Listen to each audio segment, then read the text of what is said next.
नमस्ते दोस्तों। क्या आप भी अपने सपनों का घर खरीदने की सोच रहे हैं, लेकिन मन में एक डर है कि कहीं आपकी जिंदगी भर की कमाई किसी गैर कानूनी प्रॉपर्टी में न चली जाए? तो अब आपको घबराने की जरूरत नहीं है।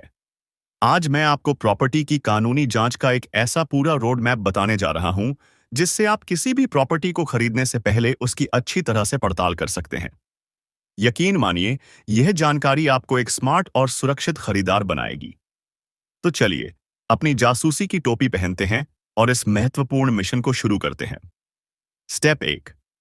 प्रॉपर्टी के कागजात को समझना आपका पहला जासूसी मिशन। किसी भी प्रॉपर्टी की कानूनी स्थिति की जांच का पहला और सबसे जरूरी कदम है उसके कागजात को ध्यान से समझना। ये कागजात ही आपको असली और नकली का फर्क बताते हैं। सेल डीड, यह सबसे महत्वपूर्ण दस्तावेज है जो साबित करता है कि प्रॉपर्टी का मालिक कौन है। इसमें प्रॉपर्टी का पूरा विवरण, उसके मालिक का नाम, पता और लेन देन की पूरी जानकारी होती है। जांच करें, क्या इसमें लिखा गया मालिक वही है जिससे आप डील कर रहे हैं? क्या इसमें कोई गलती या अधूरापन तो नहीं है? म्यूटेशन या दाखिल खारिज म्यूटेशन, यह दस्तावेज बताता है कि सरकारी रिकॉर्ड में प्रॉपर्टी का मालिकाना हक बदल चुका है। यह हर बार मालिक बदलने पर जरूरी होता है।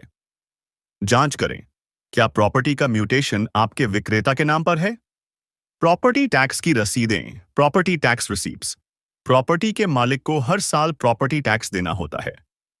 जांच करें, क्या विक्रेता के पास नियमित और अपडेटेड टैक्स रसीदें हैं। अगर कई सालों से टैक्स नहीं भरा गया है, तो यह एक बड़ा रेड फ्लैग है। अधिग्रहण प्रमाण पत्र, ऑक्यूपेंसी सर्टिफिकेट ओसी, अगर आप कोई बना बनाया फ्लैट या घर खरीद रहे हैं, तो यह दस्तावेज बहुत जरूरी है। यह बताता है कि बिल्डिंग को रहने के लिए सुरक्षित घोषित कर दिया गया है। जांच करें, क्या बिल्डर के पास ओसी है? संपत्ति की जांच, इनकम्बरेंस सर्टिफिकेट ईसी, यह दस्तावेज बताता है कि प्रॉपर्टी पर कोई लोन या कानूनी विवाद तो नहीं है। यह सर्टिफिकेट 30 साल तक का इतिहास बता सकता है। जांच करें, क्या ईसी में कोई पुराना लोन या केस दर्ज है? स्टेप 2। सरकारी रिकॉर्ड्स की पड़ताल आपका सबसे अहम कदम। सिर्फ कागजात पर भरोसा न करें, उन्हें सरकारी रिकॉर्ड से सत्यापित करना बेहद जरूरी है। पंजीयन और मुद्रांक विभाग, रजिस्ट्रेशन एंड स्टैम्प्स डिपार्टमेंट, यहां जाकर आप प्रॉपर्टी के मालिक और उसके लेन देन की जानकारी ऑनलाइन या ऑफलाइन सत्यापित कर सकते हैं। आप प्रॉपर्टी के दस्तावेजों की प्रमाणित कॉपी भी यहां से ले सकते हैं। भूमि रिकॉर्ड विभाग, लैंड रिकॉर्ड्स डिपार्टमेंट, इस विभाग में जमीन से जुड़े सभी रिकॉर्ड होते हैं। आप यहां से यह पता लगा सकते हैं कि जमीन पर कोई कानूनी विवाद या केस तो नहीं चल रहा। नगर निगम या ग्राम पंचायत, म्युनिसिपल कॉरपोरेशन, ग्राम पंचायत, यहां से आप यह जान सकते हैं कि जिस जमीन पर प्रॉपर्टी बनी है वह किस तरह की है, जैसे आवासीय, रेजिडेंशियल, व्यावसायिक, कमर्शियल या कृषि, एग्रीकल्चरल। याद रखें, अगर कृषि भूमि पर कोई इमारत बनी है और उसे आवासीय घोषित नहीं किया गया है, तो वह गैर कानूनी है। स्टेप 3। बिल्डिंग की मंजूरी और एनओसी निर्माण की कानूनी स्थिति। अगर आप कोई नया फ्लैट या घर खरीद रहे हैं, तो यह कदम आपकी सबसे बड़ी सुरक्षा है। बिल्डिंग प्लान की मंजूरी, बिल्डिंग प्लान अप्रूवल, यह सुनिश्चित करें कि बिल्डर के पास नगर पालिका या संबंधित प्राधिकरण से मंजूर बिल्डिंग प्लान है। अगर नहीं है, तो बिल्डिंग अवैध है और भविष्य में उसे तोड़ा भी जा सकता है। निर्माण शुरू करने का प्रमाण पत्र, कमेंसमेंट सर्टिफिकेट, यह दस्तावेज बताता है कि बिल्डर को निर्माण कार्य शुरू करने की अनुमति मिल गई है। विभिन्न विभागों से एनओसी, नो ऑब्जेक्शन सर्टिफिकेट्स, एक कानूनी प्रॉपर्टी के लिए कई विभागों से एनओसी लेना जरूरी है, जैसे फायर डिपार्टमेंट, आग से सुरक्षा के नियमों का पालन करने का प्रमाण, जल बोर्ड, वाटर बोर्ड, पानी की सप्लाई के लिए एनओसी, बिजली विभाग, इलेक्ट्रिसिटी डिपार्टमेंट, बिजली कनेक्शन के लिए एनओसी। स्टेप 4।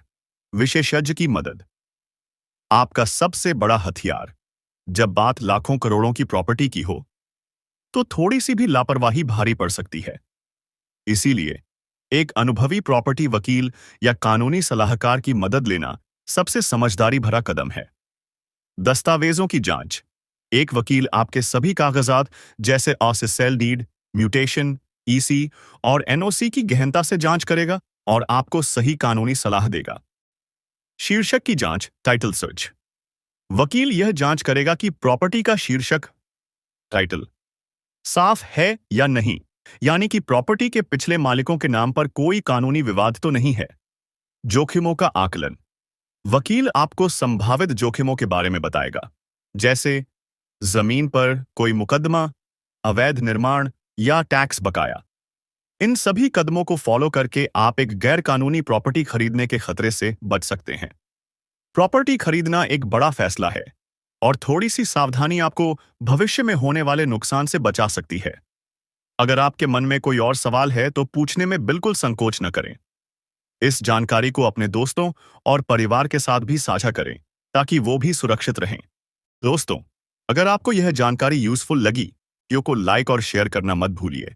और हाँ, हमारे चैनल को सब्सक्राइब करें ताकि आप ऐसी स्मार्ट और जरूरी जानकारी कभी मिस न करें। याद रखें, थोड़ी सी सावधानी आपको भविष्य में बड़े नुकसान से बचा सकती है।